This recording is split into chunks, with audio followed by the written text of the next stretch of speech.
E para finalizar, né? Hoje é puxado, né, gente? Mas já tá terminando. Para finalizar aí, artigo 87, registrar informações incompletas, imprecisas ou inverídicas sobre a assistência de enfermagem prestada à pessoa, à família ou coletividade. Então, quando eu registro algo no prontuário do paciente, essa informação tem que ser verdadeira. Eu não posso mentir de forma alguma. Artigo 88. Registrar e assinar as ações de enfermagem que não executou, bem como permitir que suas ações sejam assinadas por outro profissional. Eu não posso fazer um procedimento num paciente e pedir para que outra pessoa assine. Se eu faço, eu assino, eu carimbo. Não posso de forma alguma. Isso é crime. Você só faz aquilo, você só assina aquilo que você realmente fez, tá?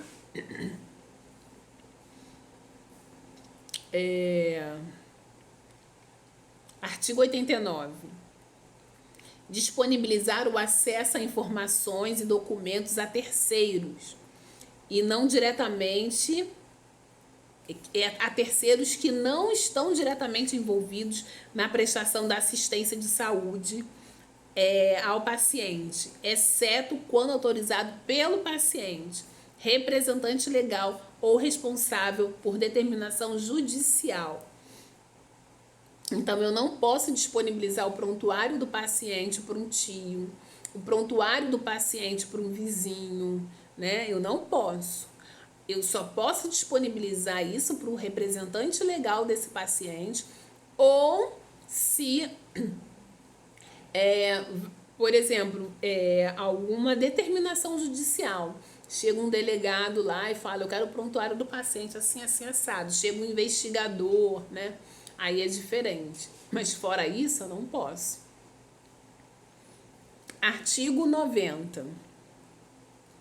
Negar, omitir informações ou emitir falsas declarações sobre o exercício profissional quando solicitado ao Corém ou Comissão de Ética de Enfermagem. Então, se, por exemplo, o Corém me convoca para dar esclarecimentos sobre algo que aconteceu, eu não posso me negar a ir, eu não posso me omitir e não posso emitir nenhum tipo de informação falsa. Artigo 91. Delegar atividades privativas do enfermeiro a outro membro da equipe de enfermagem, exceto nos casos de emergência. O que é do enfermeiro, o que é de atribuição do enfermeiro é do enfermeiro. O que é de atribuição do técnico é do técnico. A única exceção são para os casos de emergência. Parágrafo único do artigo 91. Fica proibido delegar atividades privativas a outros membros da equipe de saúde. Enfermeiro só delega função para técnico de enfermagem. Enfermeiro delega função para técnico de enfermagem. Médico não delega função para técnico de enfermagem. Nutricionista não delega função para técnico de enfermagem. Somente enfermeiro. É a mesma história. Um técnico, vamos supor que um técnico tenha feito algo errado. Aí o médico quer punir esse técnico. Ele é médico, ele não é enfermeiro. Somente a enfermeira responsável por este técnico pode punir com advertência este técnico de enfermagem.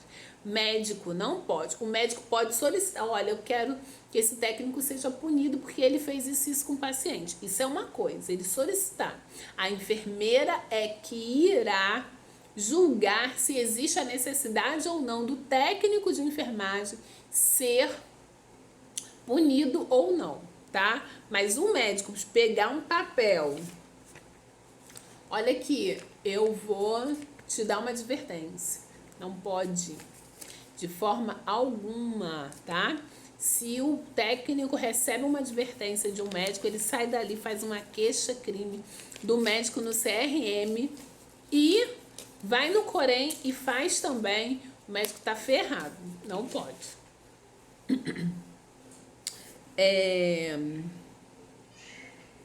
Artigo 91. Delegar atividades... Ah, não, esse eu já falei, né? Artigo 92. Delegar atribuições dos profissionais de enfermagem prevista na legislação para acompanhantes ou responsáveis pelo paciente. Essa eu adoro falar sobre esse artigo no Código de Ética. Que é o seguinte, né? Muitas vezes eu não costumo trabalhar nas enfermarias, né? Setor de emergência, minha área é centro cirúrgico, mas algumas vezes eu já trabalhei sim, principalmente no início da profissão. E aí eu via que às vezes o técnico de enfermagem, ele delegava ao acompanhante algo que era da função dele. Por exemplo, você pode dar banho no seu paciente? Você pode administrar essa medicaçãozinha aqui tantas horas para o seu paciente? O acompanhante numa instituição, ele é para acompanhar. Não delega a esse acompanhante uma função que é sua. Por quê? Por exemplo, se algo der errado, do tipo paciente cair no boxe, um paciente se engasgar com a medicação, broncoaspirar, a responsabilidade não é do acompanhante, é sua. Porque isso é uma função que teoricamente é de quem? É sua. Então, o acompanhante, ele não tem que fazer nada que seja da sua competência. É claro que o acompanhante, ele pode sim te ajudar, né? Poxa, olha, não tem ninguém para me ajudar a dar o banho no leito no seu João. Você pode me ajudar porque ele é pesado por causa disso, por causa daquilo? Tudo bem. Mas lembrem-se que a responsabilidade é sua. Você que é profissional da área da saúde, tá? E não, ele é profissional, às vezes ele é um cuidador, mas a responsabilidade é nossa, não dele. Parágrafo único. O dispositivo no caput não se aplica nos casos de atenção domiciliar para o autocuidado apoiado, que é quando, por exemplo, né, o paciente ele é cuidado pela mãe, ele é cuidado pela esposa, aí é diferente, né? Por exemplo, uma vez por mês vai um médico na casa do paciente, vai uma enfermeira para avaliar esse paciente que às vezes está no home care e a própria família cuida desse paciente. Aí é diferente. Mas se o paciente tiver atendimento de enfermagem de forma contínua, a responsabilidade é nossa. Artigo 93. Eximir-se da responsabilidade legal da assistência prestada ao paciente sob seus cuidados realizados por alunos e ou estagiários sob sua supervisão e ou orientação. Esse artigo ele é específico para o enfermeiro que atua como supervisor de estágio. Se um técnico de enfermagem, um aluno, um estagiário, se um futuro profissional de enfermagem, técnico ou da graduação, ele está no campo de estágio, o enfermeiro, o supervisor, ele é responsável por todo o cuidado prestado àqueles pacientes que são assistidos pelos seus alunos, seja ele da graduação ou do nível técnico, tá? O supervisor, ele tem responsabilidade. Vocês se lembram daquele caso há cerca de uns 8 ou 9 anos atrás, de uma estudante de enfermagem que administrou café com leite na veia da paciente. De forma errada? Errada, muito errada. Mas mais errado do que ela foi o supervisor, que não estava ao lado dela orientando, né? Ela olhou ali o café com leite, o paciente estava com alimentação parenteral, né? Um acesso profundo, que é um outro tipo de alimentação, que são compostos químicos, que vão diretamente na veia do paciente. Ela achou que podia administrar por ali e acabou matando a paciente. Então, não pode. Supervisor tem que estar ao lado do técnico de enfermagem, do estagiário, do graduando, tem que estar ao lado. Deixa eu ver aqui. Artigo 94. Apropriar-se de dinheiro, valor, bem móvel ou imóvel, público ou particular, que esteja sob sua responsabilidade em razão do cargo ou do exercício profissional, bem como desviá-lo em proveito próprio ou de outrem. Na enfermagem eu nunca vi isso acontecer, né? De um profissional da enfermagem se apropriar de um bem de um paciente. Mas eu vi um caso aqui no Rio de Janeiro, de uma cuidadora, que ela simplesmente passou todos os bens da paciente para o nome dela. A família dessa paciente não morava no Brasil, morava na Europa. A filha e o filho, e a paciente morava aqui no Brasil, sozinha, já com uma idade bastante avançada. Mas o que acontece, né? Chamou a atenção do gerente do banco os altos saques e as altas transferências para conta de uma determinada pessoa. Então, esse gerente de banco, ele foi à delegacia e comunicou: olha, eu acho que está acontecendo isso e isso.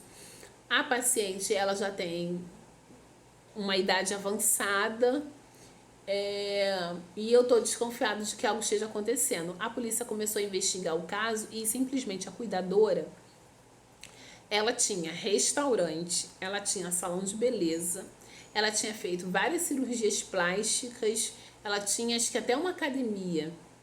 Eu fiquei horrorizada de ver isso, gente. E a paciente já estava pobre, já não tinha mais dinheiro nenhum. Ela teve que devolver tudo e ainda foi presa. Puxado, né? Mas isso é crime, você não pode se apropriar de forma alguma. Artigo 95. Realizar ou participar de atividades de ensino, pesquisa e extensão em que os direitos inalienáveis da pessoa, família e coletividade sejam desrespeitados ou ofereçam qualquer tipo de risco ou danos previsíveis aos envolvidos. Então, eu não posso, por exemplo, promover um trabalho técnico-científico aonde eu vou colocar em risco a vida do paciente, a vida da família, da coletividade, da equipe multiprofissional, que de uma certa forma acaba também colaborando com o trabalho de pesquisa. Eu não posso de forma alguma colocar em risco a vida dessa pessoa. Artigo 96. Sobrepor o interesse da ciência ao interesse e segurança da pessoa, família e coletividade. O interesse não, mas a palavra do paciente, ela sempre tem que ser levada em consideração, né? O paciente, ele pode assinar um termo lá dizendo que quer participar do seu trabalho científico, e no meio do trabalho ele desistir. Não quero mais fazer, não quero mais participar, não quero. É um direito do paciente, e esse direito dele, a palavra dele, né, ela deve ser respeitada. Artigo 98. Publicar resultados de pesquisa que identifiquem um participante do estudo e ou instituição envolvida sem autorização prévia. Então, eu não posso divulgar nenhum trabalho científico que identifique esse paciente ou instituição. E se eu identificar, eu devo ter autorização por escrito. Quando eu fiz a minha pós-graduação em saúde pública, Eu fiz o trabalho de pesquisa na comunidade do Jacarezinho, que é onde eu atuava, e eu pedi autorização à minha chefia para divulgar os dados da clínica por escrito, anexado ao meu trabalho de pesquisa. Você não pode simplesmente, eu trabalho aqui, vou fazer um trabalho, né? Não pode. Divulgar ou publicar em seu nome produção técnico-científica ou instrumento de organização formal do qual não tenha participado ou omitir nomes de coautores e colaboradores. Não posso de forma alguma. Eu devo divulgar trabalho técnico-científico somente daqueles que eu participo, né? E eu não posso, de forma alguma, omitir o nome de pessoas que acabaram colaborando com o meu trabalho. Eu tenho que colocar, mesmo que seja, ela me ajudou somente na questão de selecionar os pacientes. Se ela te ajudou, você tem que colocar o nome dela ali no trabalho, tá? Divulgar artigo 99. Divulgar ou publicar em seu nome produção técnico-científica ou instrumento de organização formal do qual não tenha participado. Não, esse eu já falei, né, gente? É artigo 100 agora. Utilizar dados, informações ou opiniões ainda não publicadas sem referência do autor e sem a sua autorização. Então, se eu utilizo algum tipo de dado, eu tenho que ter a autorização, como eu falei para vocês lá no meu trabalho na comunidade do Jacarezinho. Artigo 101. Apropriar-se ou utilizar produção técnico-científica das quais tenha ou não participado como autor, sem concordância ou concessão dos demais partícipes. Então é a mesma coisa, né? Eu preciso ter a autorização dessas pessoas para a publicação do artigo.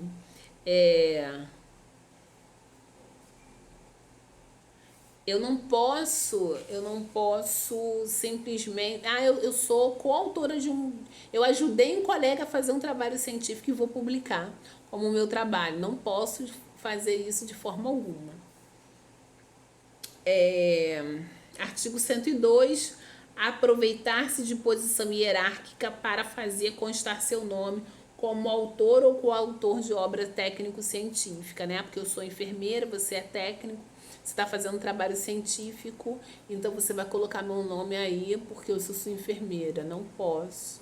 Não pode fazer isso de forma alguma. Se você está fazendo um trabalho de pesquisa dentro da instituição que eu sou coordenadora, meu nome de forma como coautora vai acabar entrando, mas eu não posso obrigar o técnico de enfermagem a colocar meu nome ali como autora, como ele, só porque eu sou enfermeira dele. Isso também é crime. Agora, nós entraríamos nas infrações e penalidades, isso eu vou deixar para a aula que vem, e nós vamos discutir aí todo esse conteúdo falado lá no WhatsApp, tá? Deixa eu só marcar aqui que a aula que vem vai ser sobre as infrações e penalidades.